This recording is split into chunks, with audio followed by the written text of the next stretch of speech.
Bienvenue dans le podcast Game Entrepreneur, le podcast sans filtre qui vous aide à passer au niveau supérieur dans votre vie et dans votre business. Ici Joanne Yangting, ma mission est de vous aider à gagner en clarté sur vos actions pour gagner en liberté et en impact afin de cultiver votre plus haut niveau d'excellence. C'est l'esprit Game Entrepreneur, voir la vie et le business comme un jeu. On passe les différents niveaux ensemble, on devient meilleur et surtout on kiffe le game. Prêt pour level up? Let's go!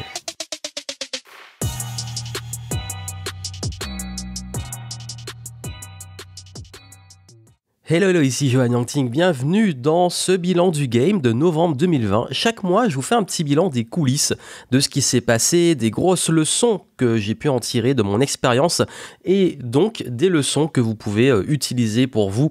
Et ça me fait toujours, comme vous le savez, dans ce podcast, ça me fait plaisir de partager avec vous mon expérience et tout ce qui se passe dans les coulisses parce que vous savez que c'est là que la majorité des choses se passent et non pas ce qu'on montre toujours publiquement. Et si vous avez suivi un peu mes stories Instagram, même si j'en ai pas fait beaucoup ces derniers jours parce qu'il y a une bonne raison, c'est que je suis en plein déménagement. Au moment où j'enregistre, je suis dans la phase fin de déménagement et à fond dans l'emménagement, voilà, de déplacer les choses d'un point A à un point B et aussi d'aménager le nouvel espace.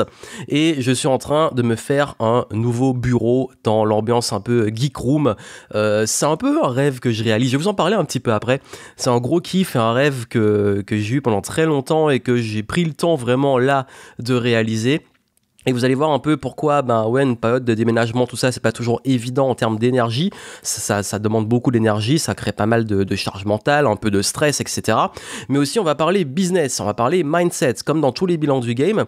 Qu'est-ce qui s'est passé, mon mindset par rapport au contexte actuel? Durant le mois de novembre 2020, nous avons été reconfinés en France. Il y a beaucoup de choses qui se sont passées. Il y a eu aussi pas mal de débats, même parfois de toxicité.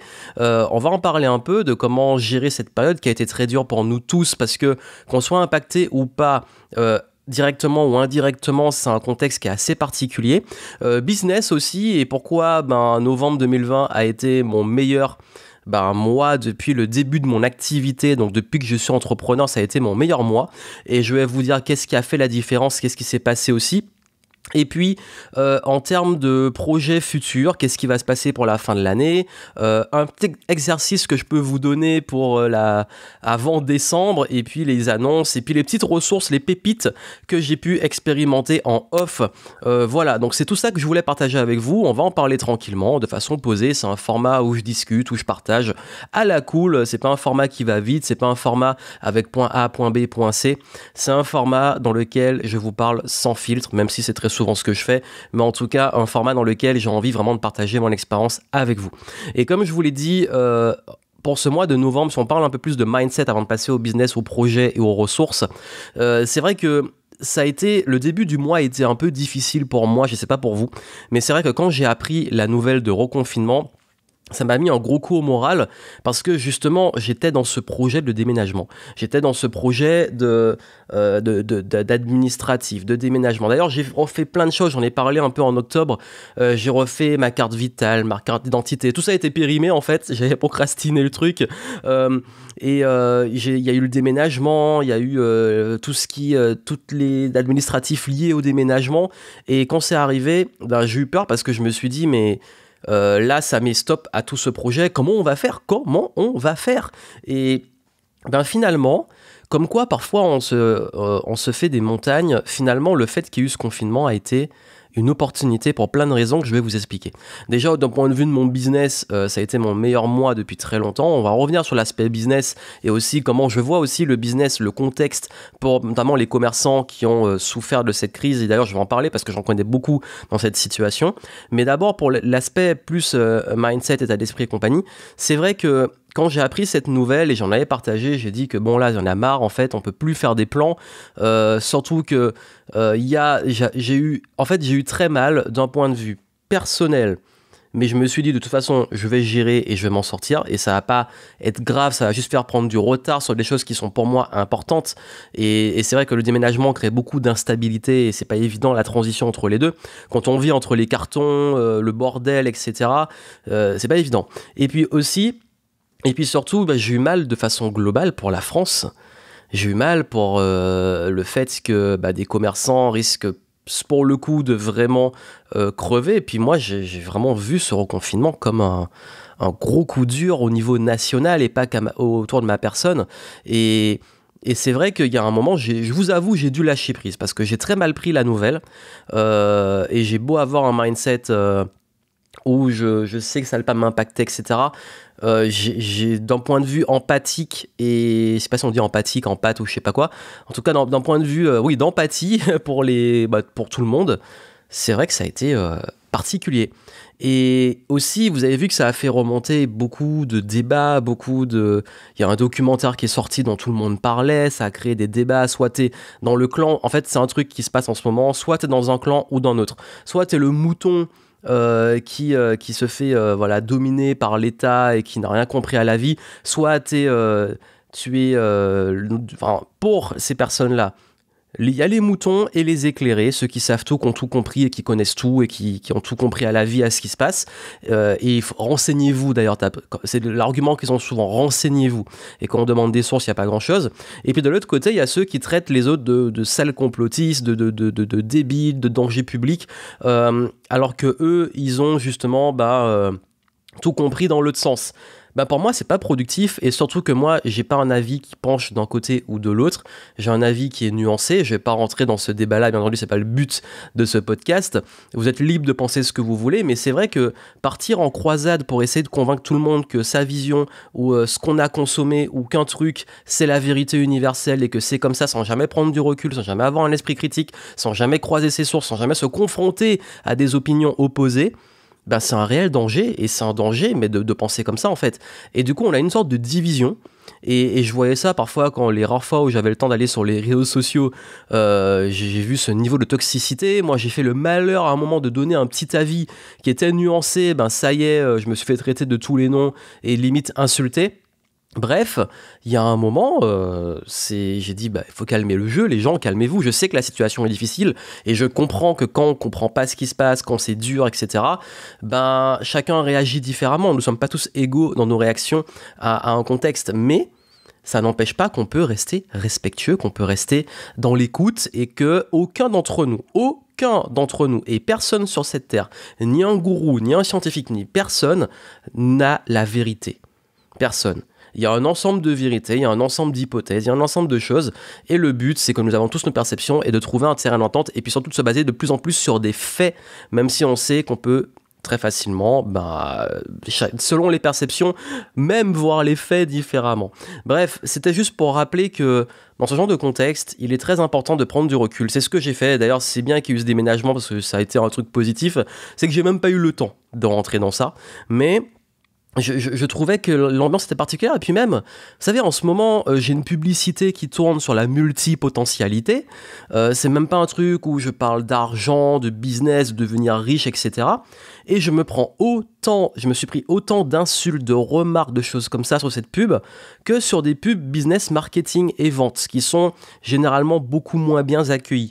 Et j'étais étonné parce que je me suis dit, mais n'importe quel sujet, même n'importe quelle chose, même des choses que j'ai pas dites, même des choses des intentions que j'ai même pas exprimées et qu'on m'a attribuées, peu importe, pour des gens, il y a des gens qui sont comme ça, ils vont mal réagir, ils vont être agressifs, ils vont considérer toujours qu'on est le mal, etc. Et qu'on n'y peut rien, et donc il faut lâcher prise. Et vraiment, ça a été une belle leçon de lâcher prise ce mois-ci, et même par rapport à tu contrôles pas, ok, il y a le reconfinement, je peux essayer de lutter contre le monde entier, contre le gouvernement, etc., mais contre des forces très très fortes, et puis contre tous les débats des gens qui sont dans un clan ou un autre, ou dire ok, c'est le bordel, moi je me recentre sur ce qui est important pour moi. C'est vraiment ce que j'ai fait. Ok, ce qui est important pour moi aujourd'hui, c'est de pouvoir assurer ce déménagement, d'être bien avec mes proches, pour mon business qui continue à tourner pendant ce temps-là, et d'ailleurs ça a été le cas, je vais vous en parler après. Ok, refocus, on lâche prise, on décroche un peu de cette toxicité des réseaux sociaux. Si les gens ont envie de débattre, ils sont libres, mais ne venez pas me chercher, ne venez pas de façon intrusive me mettre dans les débats que j'ai pas voulu ou que je ne veux pas. Et voilà, et puis c'est tout, chacun fait sa vie, j'emmerde personne, ne m'emmerdez pas. C'est vraiment ma philosophie. J'emmerde personne, ne m'emmerdez pas. Et il y a eu un moment où c'est vrai que j'étais un peu agacé, énervé, et puis c'est passé une fois que je me suis recentré comme ça. Donc c'est bien quand on a ce genre de contexte d'arriver à prendre du recul. Certains n'y arrivent pas, j'ai envie de dire tant pis pour eux. Mais si vous, vraiment, vous sentez comment ça vous prendre l'énergie, vous sentez pas bien par rapport au contexte, à l'environnement, revenez. Qu'est-ce que vous maîtrisez? Qu'est-ce que vous maîtrisez pas? Qu'est-ce qui est important? Qu'est-ce que vous pouvez faire à votre échelle? Et vraiment, vraiment, surtout qu'en ce moment, pour moi, on a plus que jamais besoin d'être soudés, besoin d'être dans des solutions concrètes, besoin de discuter, de s'exprimer. Vraiment, en fait, c'est dommage que l'esprit critique et que la liberté d'expression, c'est que quand ça va dans notre sens. C'est-à-dire que les gens vont considérer qu'ils ont le droit de s'exprimer, mais si quelqu'un d'autre s'exprime et ça va pas dans leur sens, ben forcément, on va le censurer. Pareil. Et il y a toujours des limites à ça. La liberté d'expression, il y a la limite que non, on ne doit pas insulter, on ne doit pas dénigrer, on doit pas. Il y a des limites à la liberté d'expression. C'est dans le respect des autres. Pareil pour l'esprit critique. L'esprit critique, c'est que quand ça va dans son sens. S'il y a quelque chose qui va pas dans notre sens, ben forcément, on n'a plus d'esprit critique. Enfin, vous avez vu des trucs comme ça qui sont assez marrants. Mais ça, c'est la psychologie humaine. On va pas la refaire. Vous savez, les biais cognitifs, c'est pour le. Ça fait quoi, maintenant plus de 15 ans que j'étudie tout ça. Une fois qu'on comprend comment ça marche, on sait que dans les émotions comme ça, quand les gens sont dans de telles émotions, dans de telles prises de position, vous ne pouvez pas discuter. Vraiment, je vous le dis, vous ne pouvez pas discuter, c'est impossible. Surtout derrière un écran. Du coup, plus que jamais, c'est le moment de prendre du recul et de se recentrer sur ce qui est important. Et voilà, c'est cool parce que j'ai pu régler plein de choses. Et finalement, ce confinement a été bénéfique parce que ça n'a pas freiné finalement les démarches.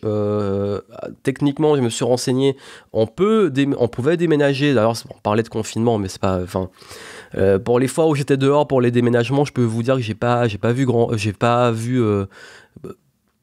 la même chose que j'ai vu au premier confinement. C'est-à-dire qu'il y avait beaucoup de monde dehors, bon pas autant que d'habitude, mais il y avait du monde dehors. Parfois, je faisais les trajets en vélo. Ben, entre les deux lieux, je peux vous dire que c'est jamais vu autant de voitures et de monde que dehors, que même hors confinement. Enfin, j'ai pas compris. Bref, c'était assez marrant. Et enfin, marrant, ça dépend comment on voit les choses. Franchement, moi, je vous dis, j'étais en mode prise de recul et au bout d'un moment, on peut plus. Sinon, on se fatigue tout seul. Et finalement, bah, ça a été une opportunité parce que moins de circulation, donc déménagement plus fluide. Il y a eu pas mal de petits soucis, mais ça, c'est des choses qui sont pas graves. Hein, c'est des contretemps, mais ça arrive. Notamment, louer une petite fourgonnette et puis voir que en fait, les sièges se baissent pas et du coup, bah, tout l'espace qu'il y a derrière n'est pas exploitable, mais exploitable différemment. Bref, des trucs comme ça qui sont marrants, des contretemps, mais finalement, tout a été fluide parce que ça devait se faire. Le principal a été fluide et pour moi, c'est le plus important. Et c'est vrai qu'il y a eu un moment où ça bloquait complètement. Au début du mois, c'était bloqué. Ça veut dire que malgré tous les efforts, il y avait toujours des problèmes. Et il y a un moment, je me suis dit, bon, ben, lâcher prise, changer de posture. J'en ai parlé dans le bilan du game d'octobre. Et être dans une posture, ok, ben, tout est juste, ok, je m'adapte. Qu'est-ce que je contrôle pas? Je vais pas m'énerver parce que je maîtrise pas ça. Et puis du coup, bah, qu'est-ce qui se passe? Bizarrement, ça se débloque. Alors, lâcher prise, c'est pas abandonner, hein. C'est important. Lâcher prise, ce n'est pas c'est bon, c'est la merde, je laisse tomber. Lâcher prise, c'est il y a des choses qui se passent, qu'est-ce que je contrôle pas, et je lâche prise sur ce que je contrôle pas. Donc quand il y a un problème, ok, c'est arrivé, quelles sont les solutions? On s'adapte. Pareil, il y a des choses qui se passent en ce moment, dans l'environnement et tout, dans le contexte, qu'est-ce que je contrôle pas. Et comment moi je trouve mon flow dans ce chaos. C'est vraiment c'est la formation que j'ai créée depuis le premier confinement qui est gratuite, hein. Trouver son flow dans le chaos. C'est vraiment ça, c'est on se prend la vague et le courant, soit tu nages à contre-courant, tu te prends toutes les vagues de face et tout, soit tu décides de surfer. C'est toi qui vois. Bah, du coup, on a surfé, le déménagement s'est bien passé dans l'ensemble. J'ai quand même la chance, et vraiment ça m'a aidé, d'avoir un bureau extérieur qui m'a permis de pouvoir continuer à travailler. Parce que dans les apparts, c'est le bordel, il faut le dire. Pour travailler dans ça, il faut y aller. Après, je peux bosser partout, mais bon, franchement. Et puis, ben voilà, ça a été, c'est fatigant, je vais pas le cacher, c'était épuisant. Il y a des moments où j'étais vraiment, vraiment fatigué en fin de journée, la grosse journée épuisante. En plus, étant allergique, soulever beaucoup de poussière et tout, pour tous les rangements, tout ça, ça n'a pas aidé. J'ai pris ce qu'il faut et du coup ça m'a fait du bien. Mais voilà, gros coup de fatigue, mais c'est temporaire, c'est normal. Nous le vivons tous dans ces situations-là. Mais je garde la santé, je prends soin de moi. J'ai assez de techniques et d'habitude de gérer les coups de stress, de travail physique intense, de travail intellectuel intense sur des gros sprints pour savoir gérer ça et récupérer très vite. Parce qu'il faut aussi savoir récupérer très vite. Et donc du coup, bah, c'était plus ça par rapport au mindset et voir que finalement la grosse leçon, c'est qu'il y a des fois, bah, en fait, pour débloquer une situation, faut lâcher prise. Et puis finalement, parfois les situations qu'on pense chaotiques peuvent laisser place à des opportunités et on peut trouver justement des belles opportunités dedans. Donc voilà pour l'aspect mindset. On va parler un peu du business. Et j'étais vraiment content de voir que j'ai fait mon meilleur mois d'activité depuis le début de ce que je fais, et c'est pas du tout lié parce que j'ai pas vraiment, sur ce deuxième confinement, je ne l'ai pas senti parce que c'était assez nouveau et je n'ai pas du tout surfé sur le truc il faut absolument aller sur le digital, il faut absolument créer votre business. J'ai très peu communiqué, je l'ai fait un petit peu parce que je le fais tout le temps en fait, mais pas plus que d'habitude.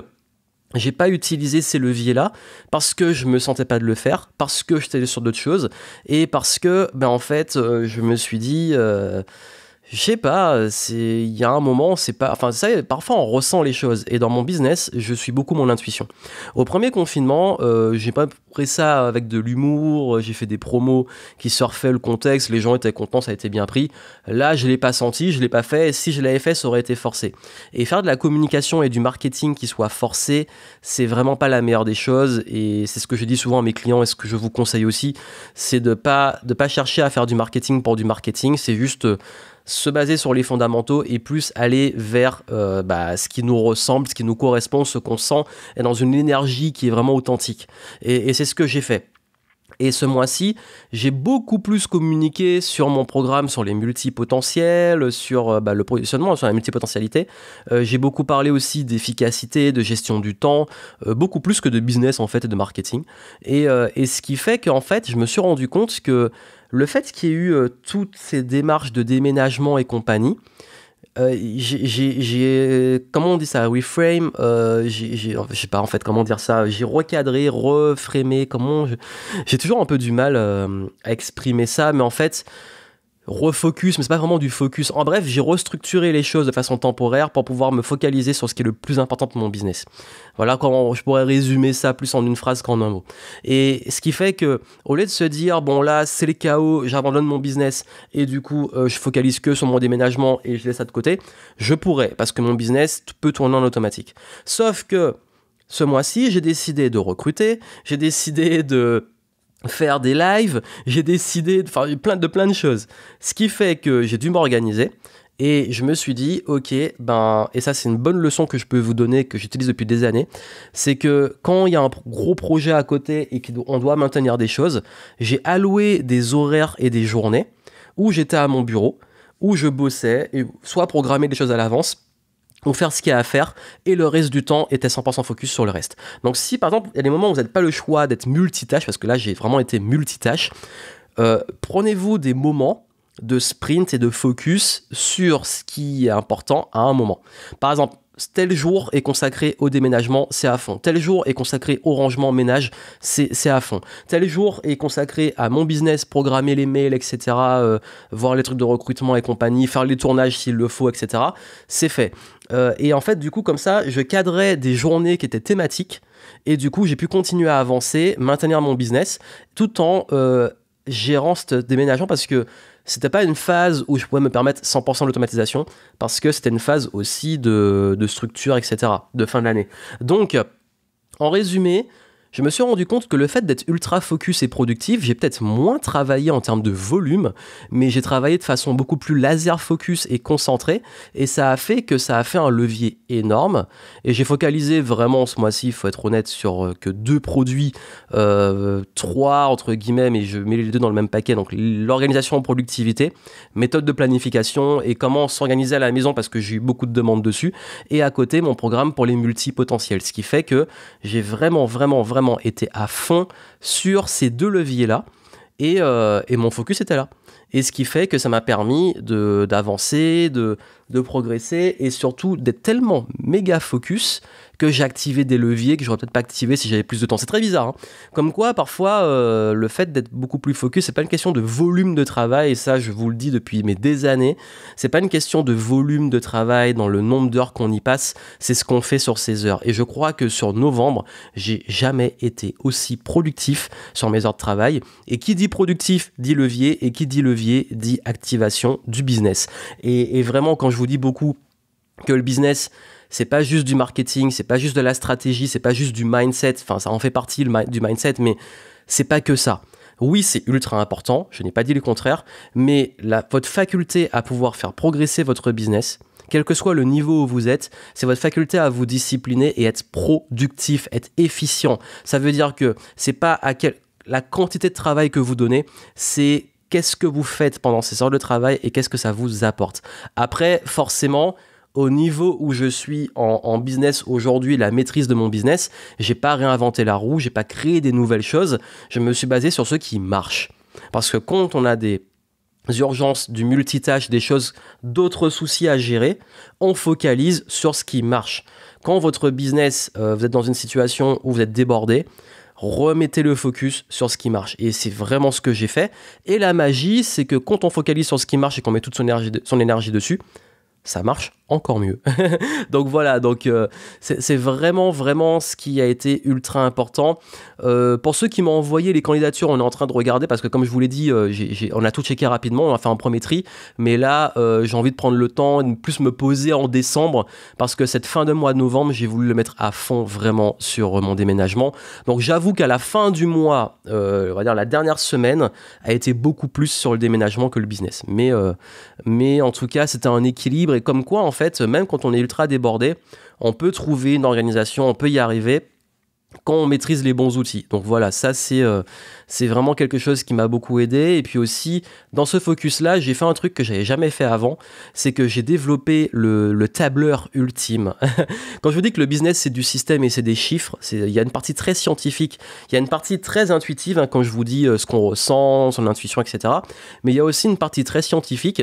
Et j'allais toujours utiliser des outils de tracking un peu tout en un, etc. Et là, j'ai fait un truc différent, j'en parlerai peut-être une autre fois. C'est de faire en fait une sorte de tableur ultra détaillé avec tous les chiffres et voir en un coup d'œil la performance du business. Le seul truc, c'est que c'est manuel parce que dès que j'ai essayé en automatisation, j'ai pris des outils, c'était jamais vraiment comme je voulais. Donc toutes les semaines, il suffit de se poser, ça prend même pas 10 minutes, de rentrer les bons chiffres et on a, en tout cas, tout était visible sur un tableur et je suis content parce que ça a été un petit moment un peu de... Il y a longtemps que j'avais pas fait du... Bon, je l'ai fait sur du Drive, mais j'avais pas fait du... Enfin, c'est comme du Excel. J'avais pas fait des calculs, même des trucs complexes. Et là, je me suis amusé à le faire et ça me rappelle ma petite époque mathématiques et en même temps stats et programmation. Donc, c'était cool. Et ça a été une sorte, comme pour moi, une sorte de loisir. Mais comme quoi, en fait, comme je vous dis que faut aussi savoir focaliser sur ce qu'on appelle sa zone de génie et aussi de kiff. C'est que pour moi, la partie scientifique, les maths, etc., j'ai fait des études, une partie de mes études en ingénierie, donc ça me fait kiffer. Et je sais que pour tout le monde, c'est pas le cas. mais voilà, ça c'était la petite parenthèse, mais en fait, c'est vrai que les chiffres dans vos business, c'est ultra important de le savoir. Et quand je parlais de savoir où mettre ses efforts, quels sont les leviers qui fonctionnent, où en est votre business en termes de rentabilité, il faut aussi avoir les yeux sur les chiffres, surtout quand vous arrivez à un niveau où vous voulez faire ce qu'on appelle scaler, donc passer à une autre échelle. Quand on commence à scaler le business, il y a une chose qui se passe, c'est qu'on est beaucoup à parfois devoir aussi investir. Et quand vous commencez à vraiment beaucoup investir en recrutement, en publicité, etc., il est important de savoir ce que ça vous rapporte derrière. Sinon, vous risquez de perdre beaucoup d'argent. Sachant que forcément, faire un meilleur mois et développer son business, ça implique aussi d'investir beaucoup plus. Donc, c'est une question d'impact, de volume. Et c'est ce qui est vraiment important de comprendre, c'est que j'ai aussi énormément investi en ce mois de novembre pour mon business et ça ne changera jamais. La hauteur des résultats est à la hauteur des investissements qu'on met. Donc, du coup, je voulais vous parler avant de vous donner un petit exercice que vous pouvez faire là, et je partageais avec moi qu'est-ce que j'ai tiré de l'exercice. C'est de vous dire que rapidement pour la fin de l'année, pour décembre, vers les fêtes de Noël, je vais vous proposer peut-être un webinar spécial business pour la transition vers 2021 et aussi je ferai peut-être un webinar plus un petit peu avant Noël comme je fais chaque année parce que ça le veut la tradition de comment préparer la prochaine année de façon globale, des exercices qu'on peut faire, comment faire un travail de clarté, de bilan, etc. Vous allez voir, ça va être cool. C'est un webinar que je fais régulièrement chaque année. Et du coup, je vais caler ça et je vous tiendrai au courant par email et sur les différents réseaux sociaux. Donc voilà un peu ce qui va se passer pour les projets futurs. Là, comme je vous dis, je suis en train de finaliser le déménagement et l'emménagement. Le gros a été fait de transfert. Maintenant, c'est le nouveau lieu. Suivez mes stories Instagram si vous voulez voir, c'est marrant. Parfois, je vous montre mes galères de montage de meubles. Les meubles un peu bancals d'Ikea aussi, voilà, c'est marrant. Et vous allez voir un petit peu comment se construit mon nouveau bureau. Qui est vraiment un bureau de geek, faut le dire, avec écran PlayStation 5. Oui, parce que, j'ai la PlayStation 5 que j'ai reçue, et c'est assez marrant. Enfin, je vous en parle sur les loisirs, parce que je vais justement en parler.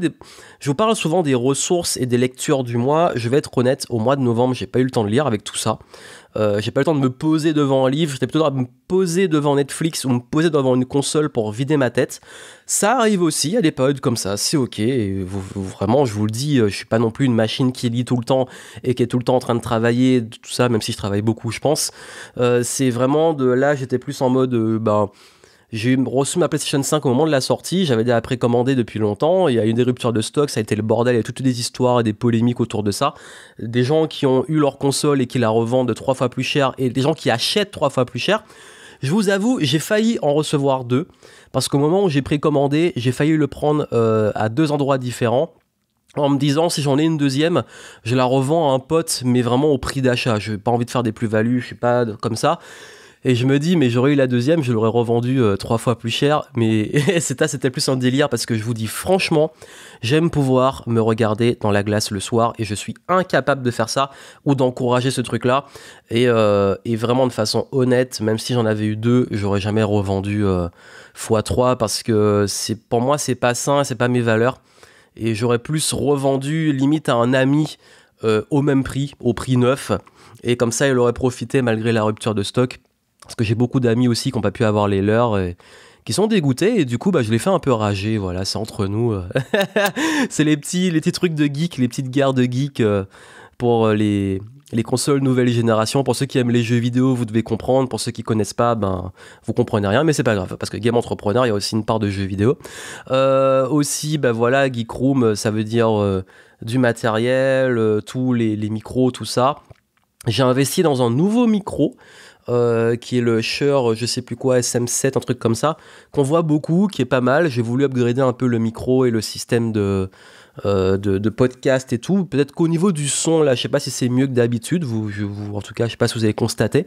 Mais en tout cas, voilà, c'était des petites choses comme ça. Et puis en termes de ressources sur Netflix, j'ai pas encore fini parce que, comme je vous dis, j'ai pas eu le temps, mais la série sur les échecs est pas mal.